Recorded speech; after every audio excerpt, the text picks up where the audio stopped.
3 horas, 1 minuto. Vamos lá para Brasília para saber em que pé estamos no que diz respeito à questão do IOF, porque depois da decisão do Congresso da derrubada do projeto, né, e com as possibilidades que vem na sequência, que é a inconstitucionalidade, seja pedido por um partido, como foi feito pelo PSOL lá no STF, ou por parte da Advocacia Geral da União, o João Pedro Melo atualiza a informação oficial que a gente tem até este momento. Fala, João Pedro Melo.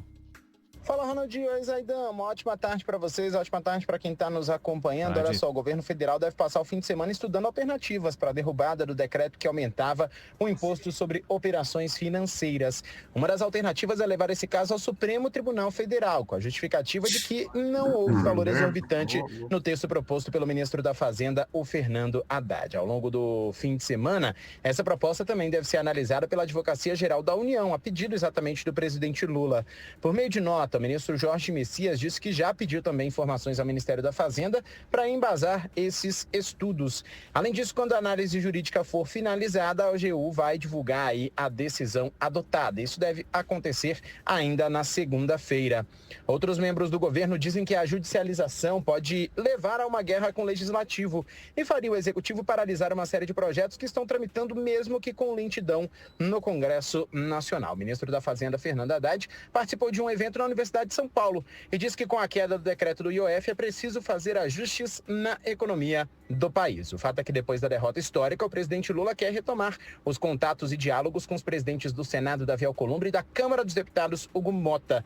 A sintonia entre os dois tem surpreendido o executivo e a avaliação é de que a medida fortalece o legislativo não apenas nas negociações com o Planalto, mas também diante do STF, na situação das emendas parlamentares. O fato é que grande parte dos apoios dessa derrubada do IOF partiu de partidos do Centrão, que mesmo com ministérios fecharam um acordo com a oposição para a derrubada do texto.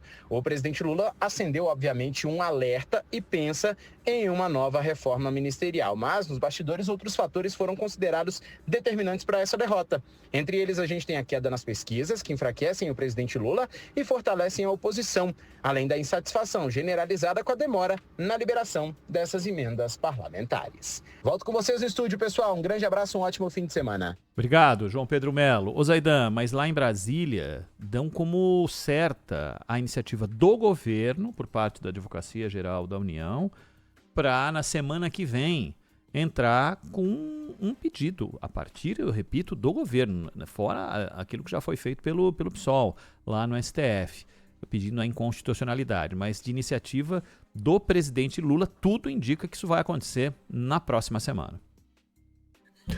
Pois é, Ronald, nós estamos aí, é mais um dos esportes nacionais, né, encarando uma imensa distração, um imenso faz de conta, porque ainda que o Supremo encare esse assunto e encontre alguma inconstitucionalidade e digamos que volte a valer, o que, aliás, no embate a respeito de como é contada essa história, o governo já perdeu. Então, se ele consegue recuperar o seu decreto presidencial, derrubando o decreto legislativo, se for encontrada alguma inconstitucionalidade no decreto legislativo, então nós teremos, na verdade, apenas mais uma fonte de perda de popularidade do governo. Isso é indiscutível, porque a maneira como a história foi contada, isso já está definido, o governo não muda isso. Segundo, os efeitos dessa medida desgastante, eles são limitadíssimos. E não se trata nem de dizer o mérito está errado. O que está errado é o enfoque que o governo dá em algo que, se for realizado, se lá na frente há uma reviravolta, ele ganha esse jogo, ele não conseguirá o efeito que ele anunciou, que é a produção de justiça tributária, uma das causas da desigualdade social no Brasil. Não há dúvida que o Estado tem de tributar dividendos, né? O Estado tributa mal e tributa injustamente. E continuará tributando injustamente depois da reforma tributária. Aqui, os assalariados e os consumidores ricos, pobres, paupérrimos, pagam imposto. mas os dividendos não. Os bancos recebem um tratamento inteiramente diferenciado e ninguém encara isso. Aí a gente vai falar de coisa séria. E a dívida pública?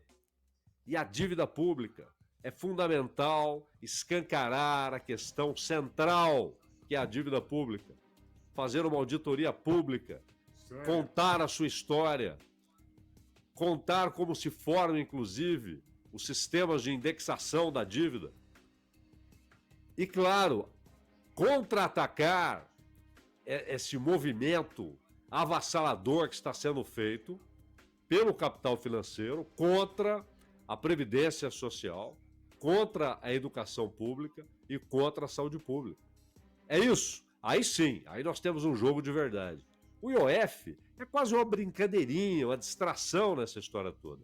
E mais, Ronald, é preciso retomar o orçamento.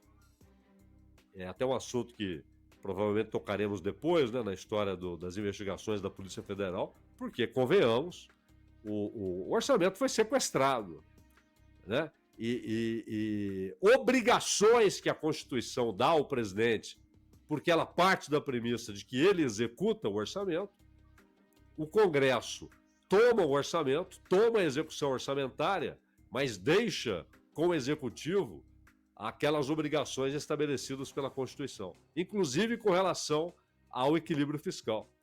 Então, o jogo é muito grande para essa perda de tempo com essa distração que virou o debate em torno do IOF. E repito, você pode tranquilamente fazer essa cobrança, tal qual proposta pelo governo, mas ela não vai produzir o fim da injustiça tributária, ou vai produzir justiça tributária, ou vai mudar as coisas, a ordem das coisas. Não vai. E aí, além de tudo isso, criar... O clima já é péssimo, né? Nas relações do Executivo com o Legislativo. Aí, o que pode surgir a partir desse momento?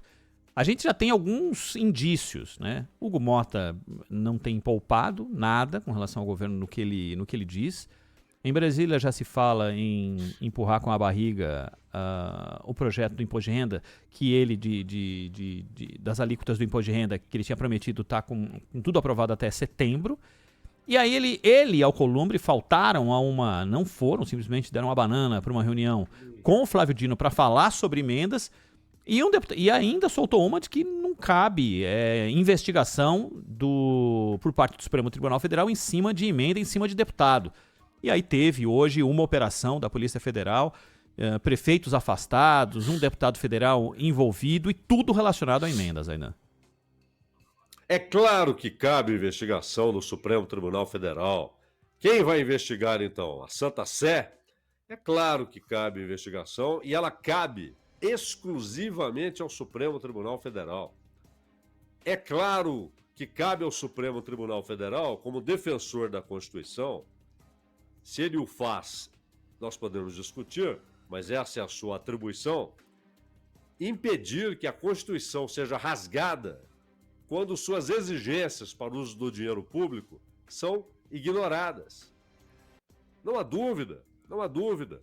Ora, nós tivemos aí aquelas emendas de relator, mas escancaradamente inconstitucionais. Estava na cara que o Supremo declararia isso. E declarou, é inconstitucional.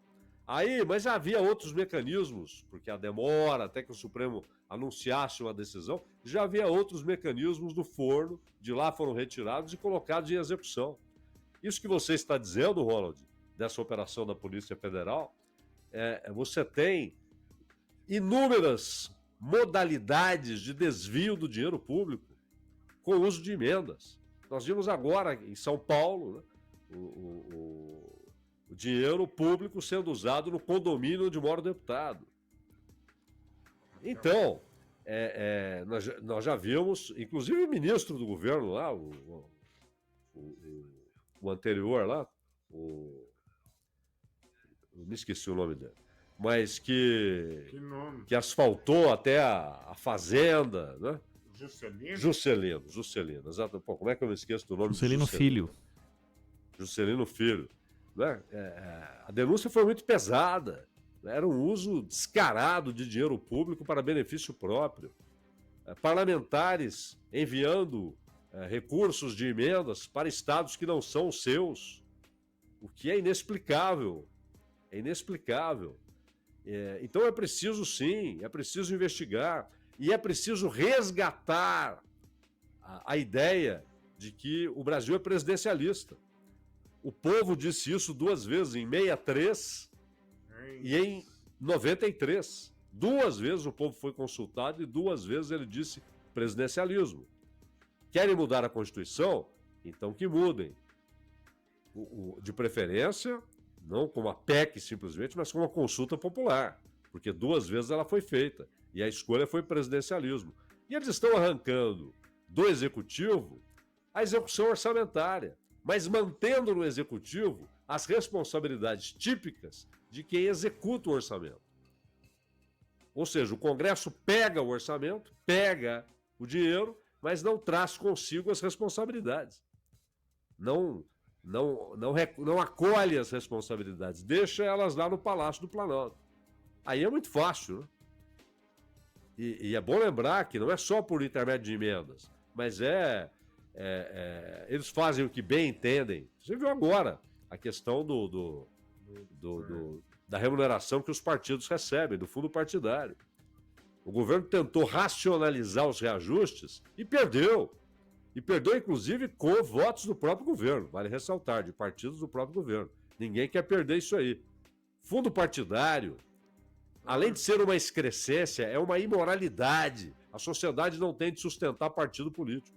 O fundo eleitoral tornou-se uma necessidade pela decisão do Supremo, aquela de impedir doação de pessoa jurídica. Algo que talvez até seja revisto daqui a um tempo. Mas o fato é que o orçamento foi sequestrado e mais. Os gastos de judiciário e legislativo, eles vão aumentando, claro, sempre passando pelo legislativo, inclusive os gastos do judiciário precisam do aval do legislativo, mas aí o governo é que é chamado de gastão. Ele é gastão? É. Mas o parlamento do Brasil, per capita, mais do que isso, mais do que per capita, mais importante do que per capita, por renda individual. Se você pegar a renda média do brasileiro e considerar o custo do parlamento brasileiro, ele é o mais caro do mundo.